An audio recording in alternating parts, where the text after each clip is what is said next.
والسلام علیکہ یا رسول اللہ وعلی آلہ و صحابہ یا حبیب اللہ، صلاۃ والسلام علیکہ یا نبی اللہ وعلی آلہ و صحابہ یا نور اللہ۔ السلام علیکم ورحمۃ اللہ وبرکاتہ۔ حضرت مولوی خدا بخش چشتی صابری طریقہ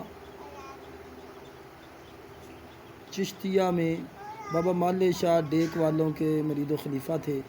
آپ کا کچھ حال شریف و تواریخ جلد سوم حصہ 12 صفحہ نمبر 117 پر بھی لکھا ہوا ہے کہ شریف احمد شرافت صاحب لکھتے ہیں کہ میں نے انہیں ونوٹیاں والا چک ضلع شیخوپورہ میں دیکھا تھا۔ ان کا آواز پر تاثیر تھا۔ جمعہ ان کی ابتدا میں پڑھا سورہ یوسف انہوں نے تلاوت میں پڑھی، ایک لفظ میں رک گیا تو میرے جد اعلیٰ سید حافظ محمد شاہ نشائی نے ان کو لقمہ دیا تو آگے رواں ہوا۔ یہ واقعہ 1322 ہجری کا ہے۔ مولوی صاحب مصروف قصاب پیشہ تھے۔ واعظ میں یہ اپنا شعر بھی پڑھا کرتے تھے: خدا بخشا فقیرا او قصایا، مصیبت سفر دی در پیش آیا۔ ان کے دو بیٹے درویش قصائل مولوی محمد حسین اور مولوی محمد نذیر ہوئے۔ یہاں تک آپ رحمۃ اللہ تعالی علیہ چننیا کے علاوہ دیگر دیہاتوں میں واعظ و نصیحت کے لیے جایا کرتے تھے اور چننیا کی مرکزی مسجد سالت نبوی میں بھی تقریر کیا کرتے تھے اور دیگر دیہاتوں کے لوگ آپ کے پیچھے آ کر جمعہ بھی ادا کرتے تھے۔ آپ جسے مرید کرنا چاہتے تھے پہلے اسے بابا فرزند علی خان پیارے والے ان کے پاس 12 دن تربیت کے لیے بھیج دیتے، پھر مرید کرتے۔ مولوی صاحب کا روضہ مقدس قاضی گیٹ ایمن آباد میں بہت مشہور و معروف ہے۔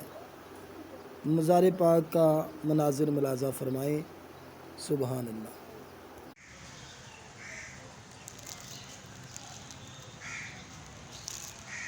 سبحان اللہ، سبحان اللہ، ماشاء اللہ، ماشاء اللہ۔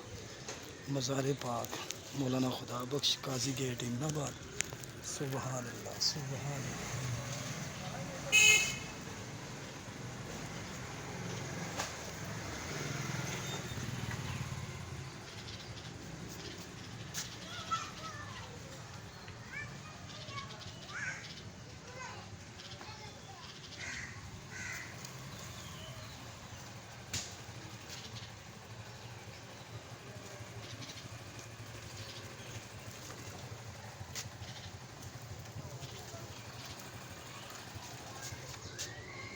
سبحان اللہ۔